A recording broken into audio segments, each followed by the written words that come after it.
तलाक कानून खत्म होने के बाद से न्यायालय तलाकशुदा महिलाओं के पक्ष में कई अहम फैसले कर रही है। इसी बीच बॉम्बे हाई कोर्ट ने भी मुस्लिम तलाकशुदा महिलाओं के पक्ष में एक अहम फैसला सुनाया है। तलाकशुदा मुस्लिम महिला दूसरी शादी के बावजूद भरण पोषण की हकदार है। बॉम्बे हाई कोर्ट ने ये कहा है। इस पूरे मामले को देखते हैं हम कि किस केस में ये बात कही गई है और न्यायालय ने इसमें क्या अपने कथन कहे हैं। मैं डॉक्टर इरशाद खानम और आप सभी लोग देख रहे हैं आपकी अपनी YouTube channel I love talks.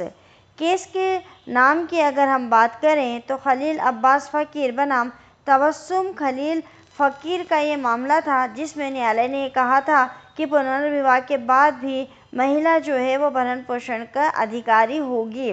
Bombay high court ने कहा कि मुस्लिम महिला दोबारा शादी करने के बावजूद मुस्लिम महिला तलाक पर अधिकारों का संरक्षण अधिनियम 1986 की धारा 3 उपधारा 1A के तहत तलाक के बाद अपने पहले पति से गुजारा भत्ता पाने की हकदार है। जस्टिस राजेश पाटिल ने उनकी कोर्ट में ये केस आया था और उन्होंने इस केस से जुड़े तथ्यों पर विचार करने के बाद कहा कि मुस्लिम महिलाओं के हक को सुरक्षित करने के लिए मुस्लिम महिला तलाक पर अधिकारों का संरक्षण अधिनियम 1986 लाया गया है। ये अधिनियम दोबारा शादी के बाद भी मुस्लिम महिला के भरण पोषण के अधिकार को सुरक्षित करता है।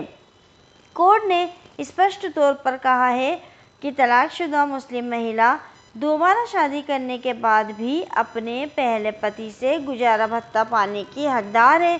कोर्ट ने इस हक के लिए Muslim women protection of rights on divorce act 1986 के प्रावधान को आधार बनाया है।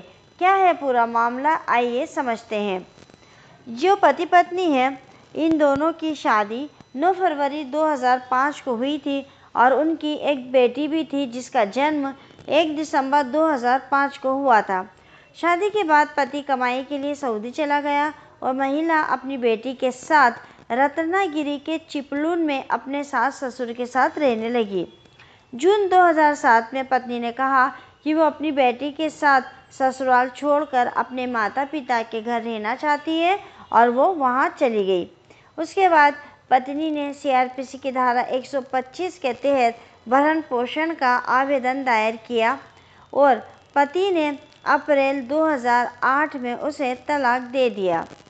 JMFC चिपलून ने शुरू में भरण पोषण आवेदन खारिज कर दिया, लेकिन पत्नी ने मुस्लिम महिला तलाक अधिकारों का संरक्षण अधिनियम 1986 के तहत एक नया आवेदन दायर किया, जिसके बाद न्यायालय ने पति को बेटी के लिए गुजारा भत्ता और पत्नी को एक मुश्त राशि देने का आदेश दिया। पति ने इन आदेशों को चुनौती दी और पत्नी ने भी बढ़ी हुई राशि की मांग करते हुए एक आवेदन और दायर कर दिया। सत्र न्यायालय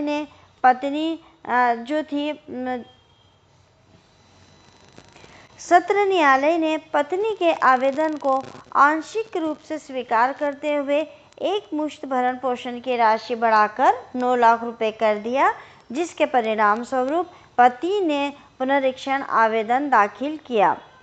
पति का जो पुनरीक्षण आवेदन था उसको खारिज कर दिया गया।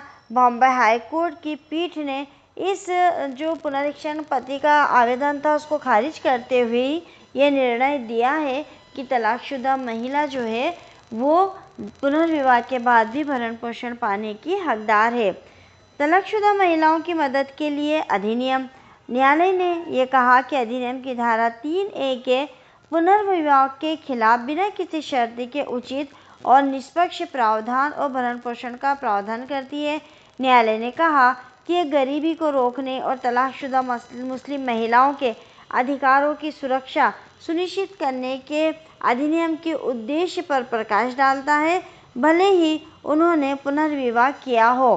तो यहाँ बॉम्बे हाई कोर्ट का ये मानना था कि एक महिला अगर अपने पति से तलाक लेकर दोबारा से शादी करती है तो वो अपने पहले पति से जो है भरण पोषण पाने की हकदार होती है। आपका इस निर्णय के विषय पर क्या कहना है? क्या आपको ये सही लगता है कि एक पति से तलाक लेने के बाद पत्नी दूसरी शादी कर ले और उसके बावजूद भी वो अपने पहले पति से भरण पोषण लेती रहे? आप अपने सुझाव, अपने जवाब कमेंट्स बॉक्स में हमें दीजिएगा। वीडियो अगर आपको पसंद आया, लाइक, कमेंट्स, शेयर करिएगा और साथ ही साथ